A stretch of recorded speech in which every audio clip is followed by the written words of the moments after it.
ஆலோசனை சொல்லுவார். சத்தியத்தின் பாதையிலே நித்தமும் நடத்துவார். என் மேல் அவர் கண்ணை வைத்து ஆலோசனை சொல்லுவார். சத்தியத்தின் பாதையிலே நித்தமும் நடத்துவார்.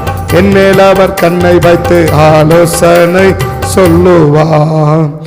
என் மேல் அவர் கண்ணை வைத்து ஆலோசனை சொல்லுவார். சத்தியத்தின் பாதையிலே நித்தமும் நடத்துவார். என் மேல் அவர் கண்ணை வைத்து ஆலோசனை சொல்லுவார். சத்தியத்தின் பாதையிலே நித்தமும் நடத்துவார். நம்ம மேல தேவன் கண்களை வைத்து நமக்கு ஆலோசனை சொல்ல கர்த்தர் விரும்புகிறார்.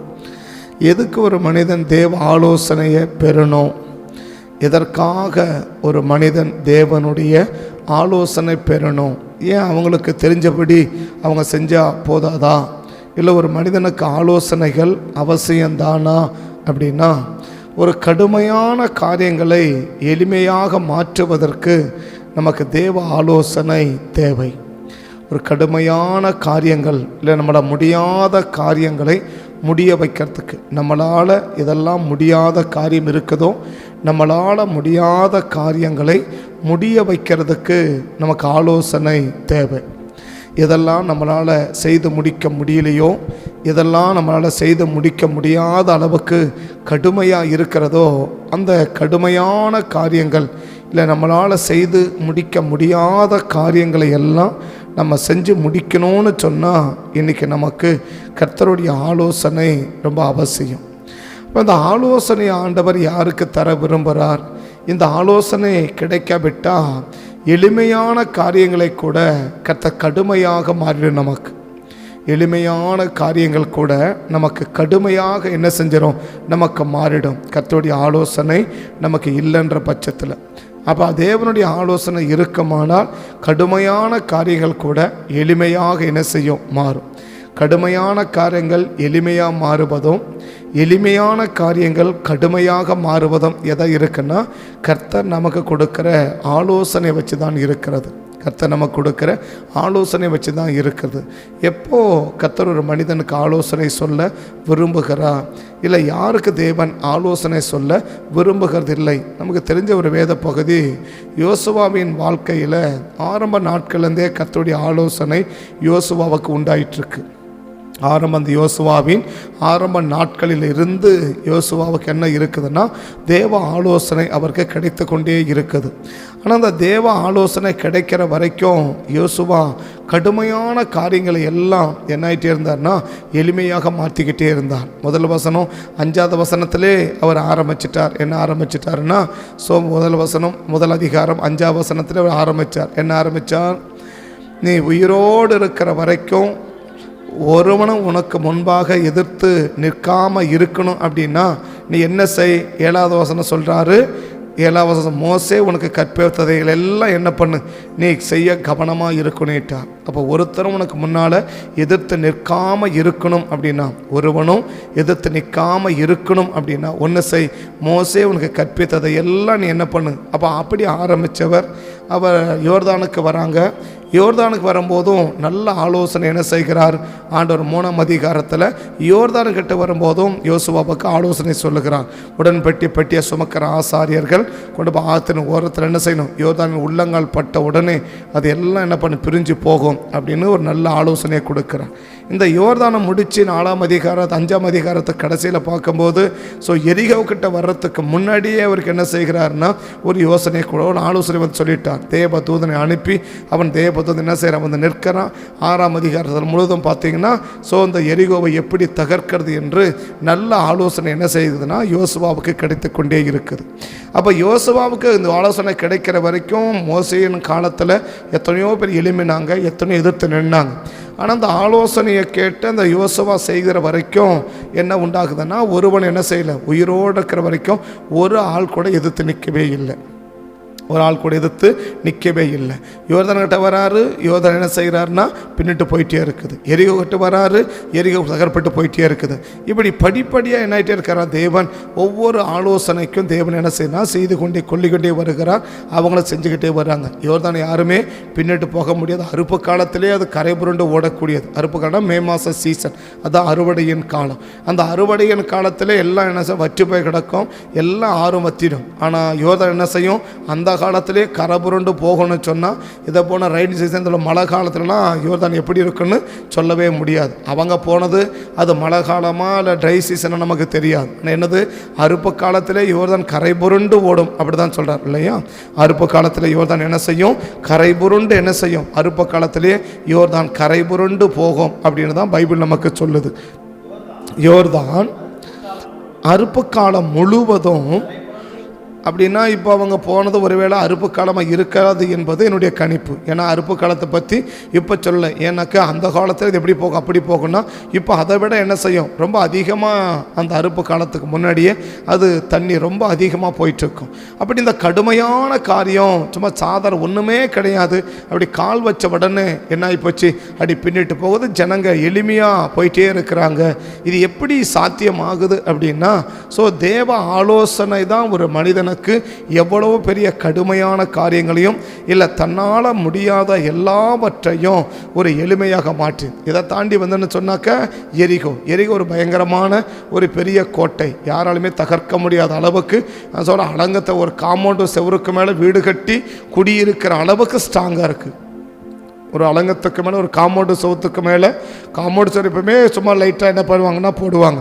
ஆனால் அங்கே இருக்கிற காம்பவுண்டு எப்படி இருக்குது, காம்பவுண்டுக்கு மேலே வீடு கட்டி குடியிருக்கிற அளவுக்கு அந்த காம்பவுண்டு சுவர் ரொம்ப ஸ்ட்ராங்காக இருக்குது. அந்த அளவுக்கு அது ஸ்ட்ராங்காக இருக்குது. அப்படிப்பட்ட சுவர்கள் ஒன்றுமே செய்யலை, சும்மா அப்படி என்ன பண்ணிகிட்டே இரு, அப்படி சுற்றி வாப்பா போதும் அப்படின்னா அப்படி சுற்றி வந்த உடனே அதை தகர்த்து விழுகிறத நம்ம பார்க்குறோம். இந்த கடுமையான காரியம் எப்படி எளிமையாக மாறுச்சு அப்படின்னா கர்த்தருடைய ஆலோசனை.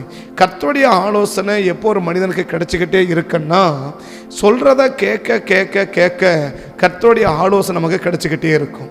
இப்போ முதல் அதிகாரத்தில் சொன்னார், என்ன சொன்னார், நீ உயிரோடு இருக்கிறவங்க எதிர்த்து நிற்காமல் இருக்கணும்னா மோசே உனக்கு கற்பித்ததை எல்லாம் நீ என்ன பண்ணு, நீ செய்யணும்னு சொன்னார். அது அப்படியே அவர் கை கொள்ளும் போது யோர்தானுக்கு வரும்போது ஆலோசனை தானாகவே வருது. அவர் போய் கேட்கல, ஆண்டவரே நான் என்ன செய்யட்டும், யோர்தான் கிட்ட வந்தவொடனே நாங்கள் என்ன செய்யட்டும் ஆண்டவரே, நாங்கள் எப்படி செய்யட்டும் ஆண்டவரே, நாங்கள் என்ன பண்ணிட்டோம் ஆண்டவரே, அப்படி ஒன்றுமே கேட்கல. ஏன்னா அவர் ஆல்ரெடியாக சொன்ன ஆலோசனையை கேட்டு அப்படியே செய்ய ஆரம்பித்ததுனால அடுத்த ஆலோசனை அவர் ஆட்டோமேட்டிக்காக வருது. இப்போ இந்த யோர்தான்கிட்ட என்ன செய்கிறாங்க, கரை புரண்டு ஓடுது, யோர்தானில் கால் வைக்கிறாங்க, யோர்தான் பின்னிட்டு போகுது, எல்லாரும் என்ன செய்கிறாங்க, நடந்து போகிறாங்க. இந்த நடந்து போக உடனே 5ஆம் அதிகாரம் அந்த 4ஆம் அதிகாரம் 5ஆம் அதிகாரம் கடைசி பகுதியில் தேவதூதன் கரையில் நிற்கிறத அங்கே என்ன செய்ய முடியுது, நம்மளால் பார்க்க முடியுது இல்லையா. தேவதூதன் இதோ ஒருவன் அவருக்கு எதிரே நின்றான். இப்போ என்ன செய்யலை, இப்போ தான் போய் நிற்க போகிறாங்க, இப்போ தான் யோர்தானே கடந்து கரையேற போகிறாங்க, இப்போ தான் யோர்தானை கடந்து கரையேறிப்போ அப்படி நிற்க போகிறாங்க. ஆனால் நிற்கிறதுக்கு முன்னாடி ஆலோசனை சொன்ன என்ன செய்கிறாரு, ஆண்டவர் ஆளை அனுப்பிட்டார். யோர்தான்கிட்ட போகிறாங்க, யோர்தானுக்கு கரையேறதுக்கு முன்னாடி அந்த போகிறதுக்கு முன்னாடியே என்ன செஞ்சிட்டாருன்னா ஆட்களை அனுப்பிட்டார். அப்போ ஆலோசனை சொல்கிறாங்க. ஏன்னாக்க அந்த ஆலோசனையை கேட்டு செய்ய செய்ய செய்ய நமக்கு ஆலோசனை வந்துக்கிட்டே இருக்கும். இன்றைக்கி நிறைய பேருக்கு ஜெபிச்சா கூட என்ன செய்ய வருதுன்னா, என்ன செய்யணும்னு சொல்கிறதுக்கு ஜெபித்துக்கு என்ன வருதுலனாக்கா ஆலோசனை வர்றது இல்லை. நிறைய பேருக்கு அவங்க என்ன செய்யணும் அப்படின்னு சொல்கிறதுக்கு என்ன வரமாட்டிருக்குன்னா ஆலோசனை அவங்க கேட்டால் கூட என்ன செய்ய மாட்டிருக்குன்னா வரமாட்டிருக்கு. ஏன் வரமாட்டிருக்குது என்பதை படி பார்க்கணும். அப்போ எப்போ ஆலோசனை வந்துக்கிட்டே இருக்கும் நமக்கு, அவர் சொல்கிறத முதல்ல செய்ய ஆரம்பிச்சிட்டாலே போதும், அடுத்த என்ன செய்யணுன்ற ஆலோசனை நம்ம கேட்காமலே நமக்கு வந்துடும். இப்போ முதல் வசனத்தில் முதல் அதிகாரத்தில் யோசுவா ஆண்டவர் சொன்னதா யோசுவா செய்கிறார். 3ஆம் அதிகாரத்தில் ஆலோசனை தானாக வருது. அடுத்த 5ஆம் அதிகாரத்தில் ஆலோசனை தானாக வருது. ஆனால் 5ஆம் அதிகாரத்தில் வந்த ஆலோசனை 7ஆம் அதிகாரத்தில் வரமாட்டிருக்குது. முதல் அதிகாரத்தில் ஆலோசனை வருது, 3ஆம் அதிகாரத்தில் ஆலோசனை வருது, 5ஆம் அதிகாரத்தில் ஆலோசனை வருது. ஸோ அந்த 5 அதிகாரம் இந்த 3 இடங்களிலும் யோசுவாவுக்கு ஆலோசனை வருது. இந்த ஆலோசனை கேட்ட உடனே ஸோ கடுமையான காரியங்கள் எல்லாம் என்ன மாறுது, அப்படி எளிமையாக சும்மா சாதாரண சிம்பிளாக அப்படி போயிட்டே இருக்க, தட்டி போயிட்டே இருக்கிறார். ஒரு பிரச்சனையுமே அவருக்கு இல்லை, ஒரு காரியமே அவருக்கு இல்லை, ஒரு எதிர்ப்பும் இல்லை. சாகிற வரைக்கும் யோர்தான் குறுக்க நிற்கல, எரிகோ தகர்க்கப்படுது. ஸோ இப்படிப்பட்ட மகிமையான காரியம் என்னாயிட்டே இருக்குன்னா நடந்துகிட்டே இருக்குது. என்ன காரணம்? கர்த்தருடைய ஆலோசனை அவருக்கு கிடைச்சிக்கிட்டே இருக்குது. ஆனால் இந்த 3 இடத்திலும் கிடைச்ச ஆலோசனை 4வது இடம் யோசுவா 7ஆம் அதிகாரத்தில் யோசுவாவுக்கு என்ன கிடைக்கலன்னா ஆலோசனை கிடைக்கல. இதுக்கு முன்னாடி அவர் கேட்கறதுக்கு முன்னாடியே ஆட்கள் அனுப்பி தேவதூதரை அனுப்பி அவரே வந்து நின்று 3ஆம் அதிகாரத்தில் அவரே வந்து நிற்பார் இல்லையா? 3ஆம் அதிகாரத்தில் அவரே வந்து நிற்கிறார். 3ஆம் அதிகாரத்தில் ஆண்டவரே என்ன செய்கிறார்? ஆண்டவரே வந்து சொல்றார் இல்லையா? கர்த்தர் யோசுவாவை நோக்கி இருந்தது போல என்பதை எல்லாரும் அறிந்து கொள்ளும்படிக்கு முன்பாக மேன்மைப்படுத்துவேன். சுமக்கிற ஆசாரியர்கள் வந்து பாதத்தை சேரும்போது கட்டளை இடுவாயாக என்றார் அப்படின்னு சொல்றார். இப்ப யோசுவா ஒண்ணுமே கேட்கல. யோசுவா ஒண்ணுமே ஒரு போய் ஆண்டவர் நாங்கள் என்ன செய்யட்டோம் அப்படின்னு கேட்கவே இல்லை. நம்ம மட்டும் தேவ ஆலோசனை நடக்கிற ஒரு நபராக இருந்துட்டோம்னா டக்கு டக்கு டக்கு நமக்கு ஆலோசனை வந்துகிட்டே இருக்கும். அடுத்து என்ன செய்யறது, அடுத்து என்ன செய்யறது, அடுத்து என்ன செய்யறது, அடுத்து என்ன செய்யறது அப்படின்னு என்னாயிட்டே இருக்குன்னா நமக்கு ஆலோசனை உடனுக்குடன் வந்துகிட்டே இருக்கும். ஆனால் இந்த 3 இடங்கள் இப்போ அவர் ஆலோசனை சொல்ற வராரு. 2வது பார்க்குறோம் 5ஆம் அதிகாரத்தில் ஆட்கள் அனுப்பி தேவ தூதனை அனுப்பி என்ன செய்கிறார்? ஆலோசனை சொல்றார். இப்படி செய்ய சொல்லு, இப்படி பண்ண சொல்லு. ஒன்று அவரே வந்து சொல்றாரு, இல்லை ஆட்கள் அனுப்பி என்ன செய்கிறார்? ஆலோசனை சொல்ல வைக்கிறார். இதெல்லாம் எதுக்கு? இவங்க கடுமையான காரியங்களை எளிமையாக மாற்றுவதற்காக. ஆனால் 7ஆம் அதிகாரத்துக்கு வரும்போது அவரும் வரல, ஆட்களையும் அனுப்பல. 7ஆம் அதிகாரத்துக்கு வரும்போது அவரும் வரல, ஆட்களையும் அனுப்பல. இப்போ என்ன செய்யல? யோசுவாவுக்கு ஒன்றும் புரியல. ஒரு சாதாரண காரியம்தான். அந்த சாதாரண காரியம் யோசுவாவுக்கு என்னவா மாறுதுன்னா ஒரு கடுமையான காரியமாக மாறுது, ஒரு கடுமையான சவாலாக மாறுது. அவர் ஜனங்களை பார்த்து ஒரு நாள் யோசுவா அழலை, யோர்தானை பார்த்து ஒரு நாள் அழலை, எரிகோவை பார்த்து ஒரு நாள் அழலை. ஆனால் ஆயை பார்த்து அவர் என்ன செய்கிறாருன்னா சாயங்காலம் வரைக்கும் விழுந்து உட்கார்ந்து அழக்கூடிய அளவுக்கு ஒரு கடினமாக ஏங்கது மாறுச்சு அப்படின்னு சொன்னால் கிடைக்க வேண்டிய ஆலோசனை என்ன செய்யவில்லை? கிடைக்கல. முதல்ல கிடைக்கிற ஆலோசனையே கிடைக்கல. 2வது கேட்டாலும் என்ன செய்யலைன்னா கர்த்தர் சொல்றது உடனே சொல்ல விரும்பலை. யோசுவா என்ன செய்கிறார்? காலையிலேருந்து சாயங்காலம் வரைக்கும் அப்படி விழுந்துட்டு இருக்கிறார் இல்லையா? இப்போ யோசுவா ஆண்டவர் என்ன சொல்றாரு? 9ஆம் வசனம் 10ஆம் வசனத்தில் கர்த்தர் யோசுவாவிடத்தில் வந்து இப்படி முகங்குப்புற விழுந்து கிடக்கிறது என்ன? கர்த்தர் யோசுவாவிடத்தில் வந்து கர்த்தர் யோசுவாவை நோக்கி எப்போ சாயங்காலம் வந்து சொல்றார். முதல்ல 3 அதிகாரத்தில் ஆலோசனை எப்போ கிடைச்சிச்சு? அவர் கேட்கவே இல்லை. உடனே கூட அவர் என்ன செய்யணும், அடுத்தது என்ன செய்யணும், அடுத்தது என்ன செய்யணும், அடுத்தது என்ன செய்யணும், அடுத்தது என்ன செய்யணும் அப்படின்ற ஆலோசனை உடனே கூட வந்துகிட்டே இருக்குது. ஆனால் 2வது பார்க்குறோம், 2வது பகுதியில் இப்போ ஆலோசனை அவருக்கு ஒன்று கிடைக்க வேண்டிய ஆலோசனை கிடைக்கல. சரி, கிடைக்கலன்றதால அவர் என்ன செய்கிறாரு? காலையிலேருந்து சாயங்காலம் வரைக்கும் உபவாசம் பண்ணி அப்படி சபையாக கூடி உட்காந்து ஜெபம் பண்ணி கிடக்கிறாங்க. ஆனால் உடனே என்ன செய்யலைன்னா ஆலோசனை கிடைக்கல. இன்னைக்கு நம்ம நினைக்கிற கர்த்தருடைய ஆலோசனையை ஒரு சாதாரணமாக நினச்சிட்டு ஒரு சராசரியாக நினச்சிட்டு அதை அசால்ட்டாக இன்னைக்கு விடுவோன்னா ஒரு நாளுக்கு நமக்கு என்ன கிடைக்காதுன்னா கர்த்தருடைய ஆலோசனை நமக்கு கிடைக்காது. கர்த்தருடைய ஆலோசனை அழுது புலண்டா கூட என்ன செய்யுதுன்னா சில வேளையில் இப்போ காலையிலேருந்து சாயங்காலம் வரைக்கும் விடுதலை கிடக்கிறார். ஆண்டவரே நாங்கள் என்ன செய்யட்டுன்னு கர்த்தர் ஒன்றுமே பேசல பாருங்க, சைலண்ட்டாக இருக்கிறார். எளிமையாக கிடைக்காது. ஆனால் எப்போ எளிமையாக கிடைச்சிச்சு? நீ கேட்கறதுக்கு முன்னாடியே யோர்தானுக்கு வந்துடுச்சு. நீ கேட்கறதுக்கு முன்னாடியே எங்கே வந்துடுச்சு? ஸோ ஜனங்களுக்கு முன்னாடி வந்துடுச்சு. நீ கேட்கறதுக்கு முன்னாடி எங்கே வந்துச்சு? எரிகோவுக்கு வந்துச்சு. ஆனால் ஆயிக்கு வரும்போது அவர் கேட்குறாரு, ஆனால் கர்த்தர் சொல்ல மறுக்கிறார். கர்த்தர் சொல்லவே இல்லை. காலையிலேருந்து விழுந்து கிடக்கிறார். சாயங்காலம் வந்து கேட்குற பைபிள் சொல்றது அதுக்கு அழகாக சொல்லுது, காலமே துவக்கி அவர்களும் உடன்படிக்கை சுமந்து என்ன செய்கிறாங்க? அந்த உடன்படிக்கை முன்பாக விழுந்து கிடக்கிறார்கள். சாயங்காலத்திலே கிழித்து கொண்டு அவனும் மூப்பரும் சாயங்காலம் மட்டும் எப்போ இருந்து அப்படின்னு அர்த்தம்? காலையில் போய் விழுந்தவங்க சாயங்காலம் வரைக்கும் ஆண்டவரே ஆண்டவர் கெஞ்சறாங்க. கர்த்தர் பேசவே இல்லை. கர்த்தர் பேசவே இல்லை. ஏன் இன்னைக்கு கர்த்தர் பேச விரும்பல? ஏன் இன்னைக்கு ஆலோசனை விரும்பல? என்ன ஆண்டவரே, முதல் அதிகாரத்தில் நான் கேட்காமலே ஓடி வந்து ஆலோசனை சொன்னீங்களே, 2ஆம் அதிகாரத்தில் 3ஆம் அதிகாரத்தில் நான் கேட்காமலே நீங்க வந்து ஆலோசனை சொன்னீங்களே, 5ஆம் அதிகாரத்தில் தேவதூதனை அனுப்பி இப்போதான் நான் யோதனை பட்ட கரை ஏறுறேன், அடுத்தது என்ன செய்ய அட்வான்ஸாக நீங்கள் என்ன கொடுக்குறீங்க, எனக்கு ஆலோசனை கொடுத்தீங்களே. ஆனால் இவ்வளோ பிரச்சனை சந்திச்சிருக்கிறேன், 36 பேர் செத்து போய் கிடக்கிறான், ஒரு பெரிய தோல்வியை சந்திச்சிருக்கிறோம், என்ன செய்தே நாங்கள் புரியாமல் தவிக்கிறோம். ஆனால் இந்த நேரத்தில் உட்காந்து நாங்கள் அழுதுகிட்டு இருக்கிறோம், ஆண்டவரே எனக்கு கெஞ்சின்னு கிடக்கிறோம், ஆனால் என்ன செய்யவே இல்லை, நீங்கள் சொல்லவே இல்லையா ஆண்டவரே. ஏன்னு கேட்டால் கர்த்தர் என்ன செய்ய மாட்டார்னா, என்னைக்கு கர்த்தருடைய ஆலோசனையை நம்ம அற்பமாக நினைச்சு கர்த்தருடைய ஆலோசனை என்னைக்கு நம்ம தள்ளி விடுகிறோமோ, ஒரு ஆலோசனையை தள்ளி விட்டுட்டோன்னா அடுத்த ஆலோசனை ஒரு நாள் நமக்கு என்ன செய்யாதுன்னா கிடைக்கவே கிடைக்காது. தானாவும் கிடைக்காது, நீ கேட்டாலும் கிடைக்காது. ஒரு ஆலோசனை என்னைக்கு நீ சாதாரணமாக தள்ளி விடுறையோ, அதான் நேற்று நான் முடிச்சுட்டு போனேன், என்னைக்கு தேவன் சொல்லுவதெல்லாம் சரி சரி சரி சரி அந்த மனப்பக்குவம் நமக்கு வந்துகிட்டே இருக்குன்னா கர்த்தர் என்ன கொடுத்துட்டே இருப்பாரு நமக்கு ஆலோசனை. நீ கேட்கறதுக்கு முன்னாடியே உனக்கு ஆலோசனை வந்துடும். நீ நாளைக்கு என்ன செய்ய போறன்றதுக்கு இன்னைக்கே உனக்கு ஆலோசனை வந்துடும். இன்னைக்கே நம்ம கர்த்தர் நடத்திடுவார், இன்னைக்கே கர்த்தர் செஞ்சிருவார். அப்ப இன்னைக்கே நம்மளை கர்த்தர் வழி நடத்திடுவார்.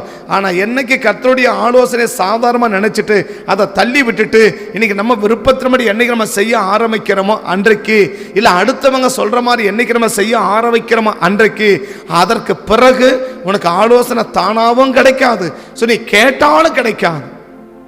ஒரு நாள் யோசனை செய்யல, கேட்டாலும் கிடையாது. 30 இக்கட்டான நிலைமைக்கு தள்ளி விட்டுட்டார். ஒரு எளிமையான காரியம், ஜனங்களே சொல்றாங்க சும்மா சாதாரண காரியம். ஆனா முதல்ல 3 அதிகாரமும் கடுமையான காரியங்கள் என்னவா மாறிச்சு, ரொம்ப எளிமையா சிம்பிளா மாத்திக்கிட்டே போறாரு. ஆனா இப்போ ரொம்ப எளிமையான காரியம் என்னவா மாறி போய் ஒரு பெரிய சவாலா மாறி போச்சு. ஒரு பெரிய சவாலா நிக்கிறது முன்னாடி, என்ன செய்யறதுனே புரியல, என்ன செய்யறதுனே தெரியல. அப்ப ஏன் கர்த்தர் நமக்கு ஆலோசனை என்ன செய்யறார், ஆலோசனை கொடுக்கலன்னா என்னைக்கு ஆலோசனை நம்ம தள்ளி விடுகிறோமோ, 5ஆம் அதிகாரம் ஆலோசனை சொல்லிட்டார், 6ஆம் அதிகாரத்தில் ஆலோசனை சொல்லிட்டார். அந்த ஆலோசனையை என்னைக்கு நம்ம தள்ளி விடுறோமோ, கர்த்தர் நம்ம கொடுக்கிற யோசனையை ஆலோசனையை என்னைக்கு விட்டுட்டு, நம்ம என்ன சொல்றோம் இப்போ அந்த பார்க்குறோம், தள்ளி விட்டுட்டு நீ அடுத்த படி ஆலோசனைக்கு உனக்கு தானாகவும் வராது, நீ கேட்டாலும் கிடைக்காது. இன்னைக்கு நான் கேட்காமலே எனக்கு ஆலோசனை வேணுமா, இல்லை கேட்டால் கூட எனக்கு ஆலோசனை வராமல் இருக்கணுமான்றதை நம்ம தான் டிசைட் பண்ணணும். எதை வச்சிருக்கு, அவர் நமக்கு சொல்லுகிற ஆலோசனையை முதல்ல நம்ம கேட்டு அதை படிப்படியாக செய்கிற நபராக இருந்துட்டேன்னா, ஒன்று செய்ய ஆரம்பிச்சிட்டேன்னா அடுத்த செய்யறதுக்கு ஆலோசனை தானாக வந்துடும், அடுத்த செய்யறதுக்கு ஆலோசனை தானாக வந்துடும். ஆனால் என்னைக்கு நீ முதல்ல ஒன்றை விடுறையோ அன்னைக்கு அடுத்த ஆலோசனை என்ன செய்யாதுன்னா கிடைக்கவும் கிடைக்காது, நீ கேட்டாலும் கிடைக்காது, தானாகவும் கிடைக்காது. ஆனால் முதல்ல என்ன, அவரே வராரு, அவரே சொல்றாரு, நீ கேட்காமலே கிடைச்சிருந்துச்சு. ஆனால் 2வது பகுதி என்ன, கேட்டால் கூட என்ன செய்ய மாட்டிருக்குது, கிடைக்க மாட்டேன். காலையிலேருந்து சாயங்காலம் வரைக்கும் உட்கார வச்சு, அழ வச்சு, வசத்தை கிழிக்க வச்சு, அவனை போராட வச்சு, துக்கப்பட வச்சு, அவ்வளவு போராட வச்ச பிறகுதான் கர்த்தர் சாயங்காலம் வந்து சொல்றாரு. அந்த சாயங்காலத்திலே கர்த்தர் யோசுவாவிடத்தில் வந்து காலை முதல்ல சாயங்காலம் வரைக்கும் அழுது கொண்டிருக்கிறாங்க. அடுத்த வசனம் சொல்லுது, கர்த்தர் யோசுவாவை நோக்கி, எப்ப நோக்கி, சாயங்காலத்தை கர்த்தர் யோசுவாவை நோக்கி, என்ன செய்ய, ஏன்பா அப்படி அழுது கிடக்கிற, எழுந்து இப்படி பண்ணுப்பான் அப்படின்னு எப்ப சொல்றாரு, ஆயிப்பட்ட முறியடிக்க எப்ப சொல்றார், பல அந்த ஆலோசனையுடைய அருமையை புரிய வைக்கிற வரைக்கும் கர்த்தருக்கு ஆலோசனை சொல்லவே இல்லை.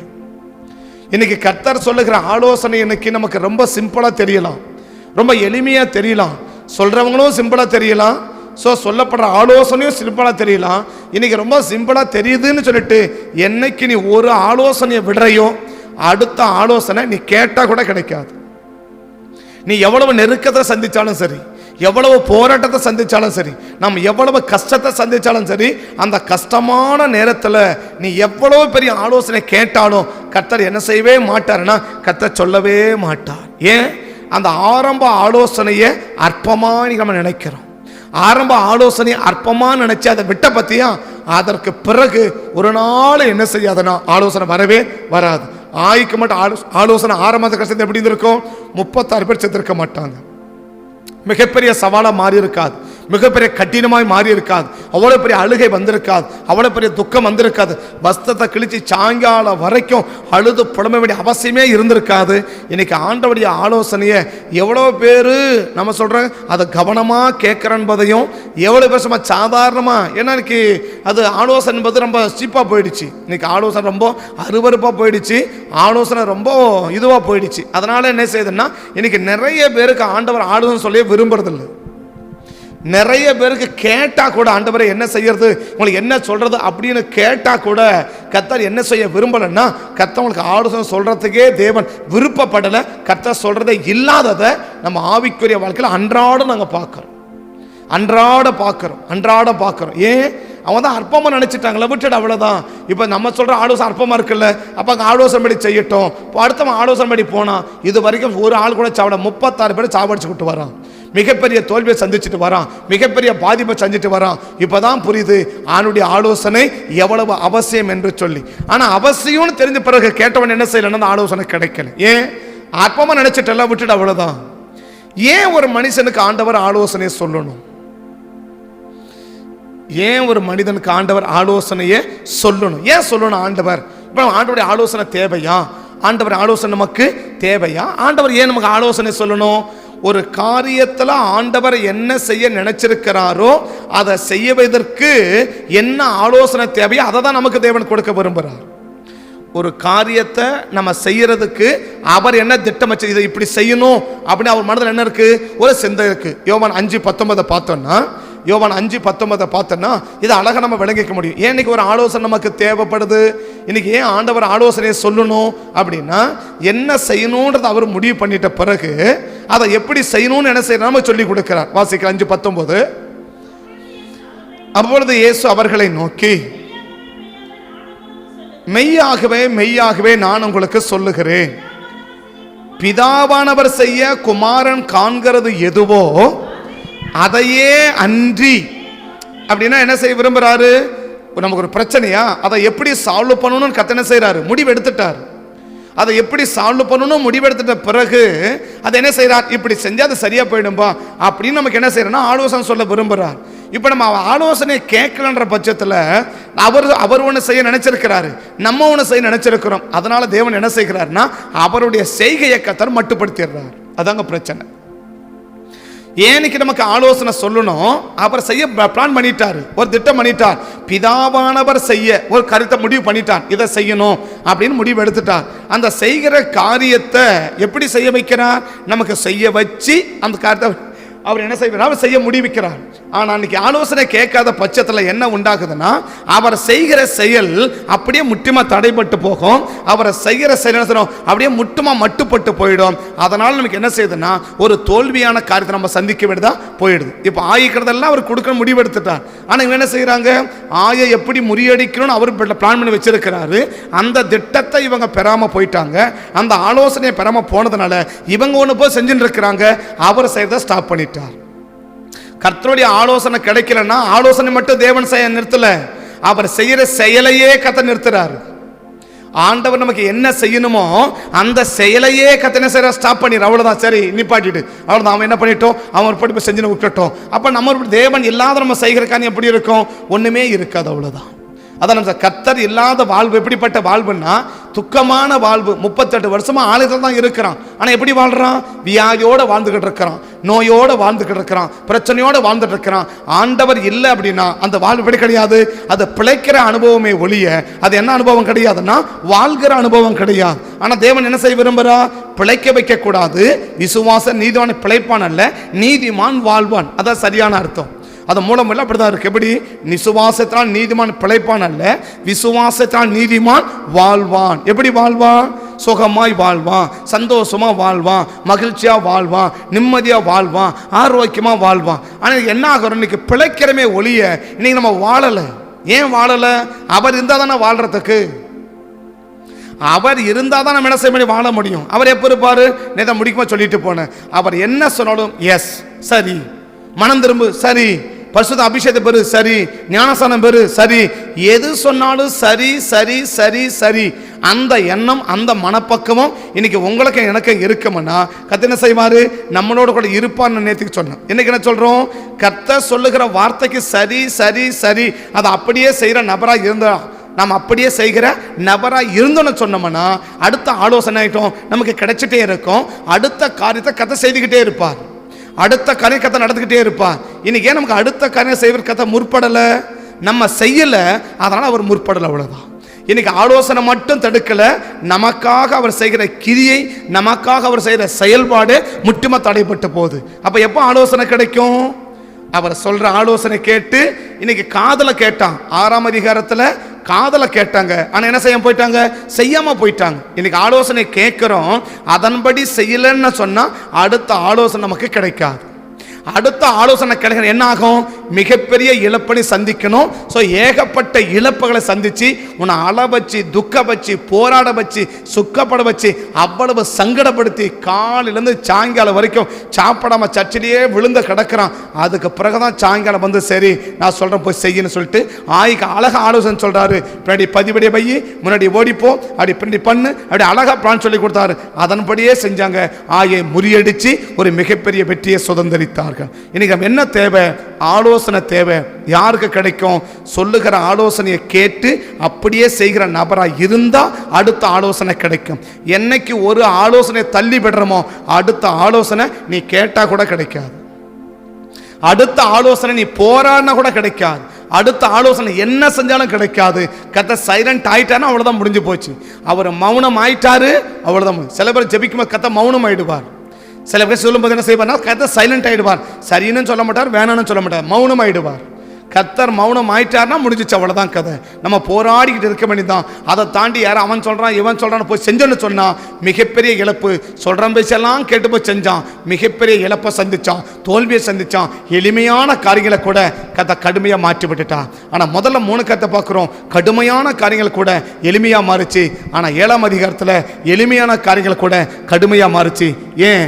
கிடைக்க வேண்டிய ஆலோசனை யோசுவாவுக்கு கிடைக்கல. ஏன் கிடைக்கல? என்னைக்கு கிடைச்ச ஆலோசனையை அவன் அற்பமா நினைச்சு தள்ளி விட்டுட்டு அடுத்தவங்க சொல்றதை கேட்க ஆரம்பிச்சானோ, என்னைக்கு அவன் செயல்பட ஆரம்பிச்சானோ அன்றைக்கு ஆண்டவருடைய ஆலோசனை நமக்கு கிடைக்காது. ஒன்று சொல்றேன், கிடைக்கிற ஆலோசனை நம்ம தள்ளி விட்டுட்டோன்னு சொன்னா அடுத்த ஆலோசனை செய்யாது, நமக்கு கிடைக்காது. 2, அடுத்தவங்க ஆலோசனையை கேட்கணுன்ற எண்ணம் நமக்கு வந்துடுச்சுனாலே ஆண்டவருடைய ஆலோசனை கிடைக்காது. 7ஆம் அதிகாரத்தில் இதன் பேர் சொல்கிறான், 2000 பேர் வந்து சொல்கிறான், பெரிய பெரிய ஆளுங்களாம் வந்து சொல்கிறாங்க இதை பண்ணால் போதும், 3000 பேர் போனால் போதும், 4000 பேர் போனால் போதும். என்ன கேட்கணும்? என்ன கேட்கணும்? அடுத்தது அவன் ஆண்டவரே நீங்கள் என்ன சொல்கிறீங்க, இவங்க சொல்கிறாங்க அப்படி, நீங்கள் என்ன சொல்கிறீங்க அப்படின்னு தேவ சமத்து போயிருக்கணும். அடுத்தவங்க சொல்கிறத கேட்கணும்னு ஆசை என்னைக்கு நமக்கு வருதோ அன்னைக்கு ஆண்டவருடைய ஆலோசனை நின்றுடும். ஒரு பக்கம் என்ன, ஏற்கனவே கிடைச்ச ஆலோசனை நின்று போச்சு. ஏன் நின்று போச்சு? அந்த ஆலோசனையை தள்ளி விட்டுட்டோம், அற்பமா நினைச்சிட்டோம், நின்று போச்சு. அடுத்தது என்ன? அடுத்தவங்க ஆலோசனை கேட்கணும்னு என்ன வந்துச்சு. அப்ப என்ன அர்த்தம்? ஆண்டவருடைய ஆலோசனை கேட்க வேணான்ற எண்ணம் என்னைக்கு வருதோ அன்னைக்கு ஆலோசனை ஸ்டாப் ஆயிடும். ஒன்று ஆண்டவருடைய ஆலோசனை கேட்க வேணான்னு முதல்ல 3 சொல்றேன். ஒன்று என்ன, கேட்கிற ஆலோசனையை விட்டா அடுத்த ஆலோசனை கிடைக்காது. 2வது, ஆலோசனை கேட்கணுன்ற எண்ணம் வரல அப்படின்னா அந்த ஆலோசனை கிடைக்காது. 3 என்ன, அடுத்தவங்க கிட்ட ஆலோசனை கேட்கணும்னு எண்ணம் வந்துடுச்சுன்னா ஆண்டவர் ஆலோசனை கிடைக்காது. இந்த 3 நபருக்கும் ஆலோசனை கிடைக்காது. இந்த ஆலோசனை கிடைக்கிறன்னா லேசான காரியங்கள் கூட எளிமையான காரியங்கள் கூட கடுமையாக மாறிடும். ஒன்று என்ன, ஆண்டவருடைய ஆலோசனையை அற்பமாக நினைச்சு விட்டுட்டோம்னா அடுத்த ஆலோசனை கிடைக்காது. 2 என்ன, ஆண்டவர்கிட்ட ஆலோசனை கேட்கணுன்ற விருப்பம் நமக்கு இல்லைன்னா ஆண்டவருடைய ஆலோசனை கிடைக்காது. 3 என்ன, அடுத்தவங்க கிட்ட ஆலோசனை கேட்கணும்னு ஆசை நமக்கு வந்துடுச்சுன்னா ஆண்டவருடைய ஆலோசனை நமக்கு கிடைக்கும். இந்த 3 காரியத்திலும் நம்ம கவனமாக இருந்தா, ஒரு ஆலோசனை செய்ய ஆரம்பிச்சுட்டா அடுத்த ஆலோசனை தானாவே கிடைக்கும். ஒரு ஆலோசனை கிடைக்க ஆரம்பிச்சுட்டா அடுத்த ஆலோசனை தானா கிடைக்கும். ஆண்டவர்கிட்ட ஆலோசனை கேட்கணும்னு ஆசைப்பட்டா ஆலோசனை தானா கிடைக்கும். அடுத்தவங்க கிட்ட ஆலோசனை கேட்க கூடாதுன்ற எண்ணம் நமக்கு வந்துடுச்சுன்னா ஆண்டவர் ஆலோசனை நமக்கு கிடைக்கும். இந்த 3 காரியத்திலும் நம்ம கவனமாக இருந்தா கர்த்தருடைய ஆலோசனை நமக்கு கிடைக்கும். இந்த ஆலோசனை நமக்கு கிடைச்சிச்சுன்னா கடுமையான காரியங்கள் எல்லாம் எளிமையாக மாறும். இன்னைக்கு ஏன் எளிமையான காரியங்கள் கூட ரொம்ப கஷ்டப்படுறோம், ரொம்ப பிரச்சனைப்படுறோம், ரொம்ப போராடுறோம், ரொம்ப சங்கடப்படுறோன்னா கிடைக்க வேண்டிய ஆலோசனை என்ன செய்யல, நமக்கு கிடைக்கல. அதனால நான் லேசான காரியங்கள் கூட கடுமையாக மாறிக்கொண்டிருக்குது. கண்களை மூடுவோமா, கண்களை மூடுவோமா. என் மேல் அவர் கண்ணை வைத்து ஆலோசனை சொல்லுவார், சத்தியத்தின் பாதையிலே நித்தமும் நடத்துவார். என் மேல் அவர் கண்ணை வைத்து ஆலோசனை சொல்லுவார், சத்தியத்தின் பாதையிலே நித்தமும் நடத்துவார். இன்னைக்கு ஆண்டவருடைய ஆலோசனை எதுக்கு நமக்கு தேவைன்னா, அவர் நம்முடைய வாழ்க்கையில கிரியை செய்வதற்கு அவருடைய ஆலோசனை நமக்கு தேவை. அவர் நம்முடைய வாழ்க்கையில கிரியை செய்ய, ஆண்டவர் நம்முடைய வாழ்க்கையில கிரியை செய்வதற்கு அவருடைய ஆலோசனை நமக்கு தேவை. அவருடைய ஆலோசனை இல்லை அப்படின்னா ஆண்டவருடைய கிரியை நம்முடைய வாழ்க்கையில இருக்காது. ஏன்னா ஆண்டவர் எதை செய்கிறவர், அவர் என்ன செய்ய போறாரோ அதை தான் நமக்கு சொல்ல வச்சு நம்மளை செய்ய வச்சு அவர் திட்டத்தை அவர் நிறைவேற்றி முடிக்க போறார். யோர்தான் கிட்ட என்ன செய், ஒருத்தவனுக்கு முன்னாடி எதிர்த்து நிற்க கூடாது. என்ன செய், இதை செஞ்சினா போதும் எல்லாம் அடக்கிடுவேன். யோர்தான் கிட்ட என்ன செய், இதை செஞ்சினா யோர்தானை பின்னாடியே செஞ்சிருவேன். எரிகோ கட்டி இதை செஞ்சினா எரிகோவை இடிக்க வச்சிருவேன். இதெல்லாம் நான் செஞ்சிருவேன். நான் இதை செய்யணும்னு நினைச்சிருக்கிறேன், நீ இதை செஞ்சினா நான் இதை செஞ்சிருவேன். நீ இதை செஞ்சினா யோசுவா, நான் இதை செஞ்சிருவேன். அப்ப ஆண்டவர் என்ன செய்ய விரும்புறா, நம்முடைய வாழ்க்கையில கிரியை செய்யறதுக்கு நம்மளை ஒன்றை செய்ய வச்சு அவர் ஒன்றை செய்ய விரும்புகிறார். ஆனா அவர் நினைக்கிறத நம்ம செய்யாத என்னைக்கு நம்ம விடுறோமோ அன்னைக்கு அவருடைய கிரியை அங்க தடைப்பட்டு போயிடும். இங்க இது நடந்தா அங்க அது நடக்கும், இங்க இது செஞ்சா அங்க அது செய்யும். இங்க இங்க உள்ளே நம்ம செயல்படுறது வெளியே ரிப்ளை ஆகும். உள்ளே இருக்கிறது நமக்கு வெளியே ரிப்ளை ஆகும். நம்ம உள்ள செய்ய வச்சு வெளியில கதை ரிப்ளை பண்ண விரும்புறார், அதை செயல்படுத்த விரும்புறார், அதை செயல்வடிவில் காட்ட விரும்புறார். அப்ப நம்ம என்ன செய்யணும், அப்படி ஆலோசனை சொல்றதை எதுக்குன்னா அவர் என்ன செய்ய போறார் அப்படின்றத செஞ்சு முடிக்கிறதுக்கு தான் அவர் இதை தேவன் செய்ய போறார். அப்ப இதை செஞ்சு முடிக்கணும்னு சொன்னா அப்படி ஆலோசனை நமக்கு தேவை. ஆண்டவருடைய செயல்பாடு நம்முடைய வாழ்க்கையில இருக்கணும்னா ஆண்டுடைய ஆலோசனை தேவை. யாருக்கு அந்த ஆலோசனை கிடைக்கும், ஏற்கனவே கேட்ட ஆலோசனை படி நடக்கிறவங்களுக்கு அந்த ஆலோசனை கிடைக்கும். யாருக்கு கிடைக்காது, ஏற்கனவே கேட்ட ஆலோசனையை யார் தள்ளி விட்டாங்களோ அவர்களுக்கு அடுத்த ஆலோசனை கிடைக்காது. ஆண்டவர்ட்ட ஆலோசனை பெறணும்னு ஆசைப்படாதவங்களுக்கு அந்த ஆலோசனை கிடைக்காது. அடுத்தவங்க கேட்ட ஆலோசனை கேட்கணும்ன்ற ஆசை வந்தவங்களுக்கு ஆலோசனை கிடைக்காது. இதை மூணையும் தவிர்த்துட்டு ஆண்டவர் நீங்க என்ன செய்ய விரும்புறீங்கன்னு ஆண்டவர்ட்ட ஆலோசனை கேட்க விரும்பி அவரிடத்துல ஆலோசனை பெறுகிறவங்களுக்கு தான் ஆலோசனை கிடைக்கும். பெற்ற ஆலோசனையை நிறைவேற்றாம புது ஆலோசனை நமக்கு கிடைக்காது, வாய்ப்பே கிடையாது. முதல்ல பெற்ற ஆலோசனையை நம்ம நிறைவேற்றணும், அதற்கு பிறகுதான் அடுத்த ஆலோசனை நம்முடைய வாழ்க்கையில கிடைக்கும். அவர் ஆலோசனை கிடைச்சிச்சுன்னா அவர் கிரியை செய்ய போறாருன்னு அர்த்தம். ஆலோசனை கிடைக்கலன்னா அவர் கிரியை செய்ய மாட்டார்னு அர்த்தம். அவ்வளவுதான். ஆண்டவருடைய ஆலோசனைக்கு வந்துடுச்சுன்னா எஸ் ஆண்டவர் கிரியை செய்ய முடிச்சிட போறார், நம்ம தைரியமா இருக்கலாம். ஆண்டவருடைய ஆலோசனை கிடைக்கலன்னா அவ்வளவுதான், ஆண்டவருடைய செயல்பாடு நமக்கு இல்லைன்றதை நம்ம முடிவு பண்ணிக்கலாம். ஆண்டவருடைய ஆலோசனை இல்லைன்னா நமக்கு ஆண்டவருடைய செயல்பாடு இல்லை, இல்லை நம் பட்சத்தில் ஆண்டவர் செயல்பட விரும்பல, ஆண்டவர் கிரியை நடப்பிக்க விரும்பல அப்படின்றத அழகா நம்ம முடிவு பண்ணிக்கலாம். இன்னைக்கு ஆண்டவருடைய ஆலோசனை கிடைச்சா அவர் செய்ய போறார். நான் உனக்கு முன்னே போய் கோணதான் சபையாக்கப்ப, நான் முன்னாடி போயின்னு இருக்கிறேன், நீ இதை செய்ய இதை பண்ணு அப்படின்னா அங்க உடைக்கிறாரு, எடுக்கிறாரு, கொடுக்கறத கொடுக்க எல்லாம் பண்ணிட்டு போயிட்டே இருக்கிறார். ஆலோசனை கிடைச்சிச்சுன்னா அவர் செய்ய போறார்னு அர்த்தம். ஆலோசனை கிடைக்கலன்னா அவர் செய்ய மாட்டார்னு அர்த்தம். இன்னைக்கு ஆண்டவர் கிரியை செய்யணும்னு விரும்புனீங்கன்னா ஆண்டவருடைய ஆலோசனை பெறுங்க. இந்த ஆலோசனை எப்படி கிடைக்கும், இந்த ஆலோசனை யாருக்கு கிடைக்கும் என்பதால சொல்லியிருக்கோம். இதை மூணையில் கவனமாக இருந்துட்டோம்னா நிச்சயமா கர்த்தருடைய ஆலோசனை நமக்கு கிடைக்கும். கர்த்தருடைய ஆலோசனை கிடைச்சாலே அவர் நம்முடைய வாழ்க்கையில கிரியை செய்ய போகிறார் என்பதை நாம் புரிஞ்சு கொள்ள முடியும். பரிசுத்த பிதாவே, இந்த காலை வேளையில நம்முடைய சமூகத்தில் வந்து நிற்கிறோம். நம்முடைய சன்னிதானத்திலிருந்து உம்மை நோக்கி நாங்கள் பார்க்கிறோம், அதிகாலை வேணுமை நோக்கி பார்க்கிறோம். ஒருவேளை கடந்த நாட்களில் ஏற்கனவே கிடைச்ச ஆலோசனையை நாங்கள் ஒரு சாதாரணமாக நினச்சி இல்லை ஒரு அற்பமாக நினச்சி நாங்கள் செய்யாமல் விட்டதை தான் எங்களுக்கு அடுத்த ஆலோசனை கிடைக்கலன்னா எங்களை மன்னிங்கப்பா. ஆண்டவர் கிட்ட ஆலோசனை கேட்கணுன்ற எண்ணம், அந்த விருப்பம் எங்களுக்கு வராமல் போனதுனால தான் எங்கள் வாழ்க்கையில் அடுத்து என்ன செய்யணுன்ற செயல்பாடுகள் எங்களுக்கு ஆலோசனை வரலன்னா எங்களை மன்னிங்கப்பா. அடுத்தவங்க கிட்ட ஆலோசனை கேட்கணும்னு ஆசை என்னைக்கு வந்துச்சோ அன்னைக்கு ஆண்டோடைய ஆலோசனை மட்டு போச்சு, தடைப்பட்டு போச்சுன்னா எங்களை மன்னிங்கப்பா. இனி ஒரு நாளும் உங்கள் ஆலோசனை நாங்கள் தள்ளிவிட மாட்டோம்.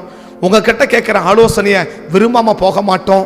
அடுத்தவங்க கிட்ட ஆலோசனை கேட்கணுன்ற விருப்பம் எங்களுக்கு வராமல் நாங்கள் காத்துக்குவோம். எங்களை நம்பி எங்களுக்கு என்னென்ன காரியத்தில் நாங்கள் என்ன செய்யணும்னு நீங்கள் நினைச்சிருக்கிறீங்களோ அதை எங்களை செய்ய வச்சு எங்கள் காரியங்களை நீங்கள் முடிச்சு உங்கள் நாமத்தை மகிமைப்படுத்துங்கன்னு சமூகத்தை நோக்கி பார்த்து ஜெபிக்கிறோம். கிருபைக்கும் இரக்கத்துக்கும் தயவுக்கும் எங்களை தாழ்த்துகிறோம். உங்களுடைய கரத்தில் எங்களை ஒப்புக் கொடுக்கிறோம். உண்மை நோக்கி பார்க்கிறோம். எங்களை பலப்படுத்தி ஆண்டவரே எங்கள் கடுமையாக இருக்கிற காரியங்கள் எல்லாம் இந்த காலை வழியில் லகுவாக மாற்றி, இல்லை எங்களால் முடியாத காரியங்கள் எல்லாம் நீர் எங்களுக்கு முடிய வச்சு எங்களை நடத்த வேண்டும் என்று உங்க சமூகத்தை நோக்கி பார்த்து ஜெபிக்கிறோம். எந்தெந்த காரியங்கள் எங்களால் முடியலையோ ஆண்டவரே, எங்களால் முடியாத இருக்குதோ அவைகளை எல்லாம் இந்த காலை வேளையில் எங்களுக்கு முடிய வச்சு உங்க நாமத்தை மகிமைப்படுத்திருங்கப்பா. கரத்தில் ஒப்பு கொடுக்கிற கரம் கூட இருக்கட்டும். ஆளுக செய்யுங்க, ஆசீர்வதிங்க. இயேசுவின் நாமத்தில் வேண்டி ஜெபிக்கிறோம் நல்ல பிதாவே, ஆமென் ஆமென். இயேசுவின் நாமத்தை வேண்டி ஜெபிக்கிறோம் நல்ல பிதாவே. என் ஆத்துமாவை கர்த்தரை ஸ்தோத்திரி, முழுமே பரிசுத்த நாமத்தை ஸ்தோத்திரி. என் ஆத்துமாவை கர்த்தரை ஸ்தோத்திரி, கர்த்தர் செய்த சகல உபகாரங்களையும் மறவாதே. ஆமென் ஆமென். கர்த்தர் ஆசீர்வதிப்பான். ஸ்தோத்திரம்.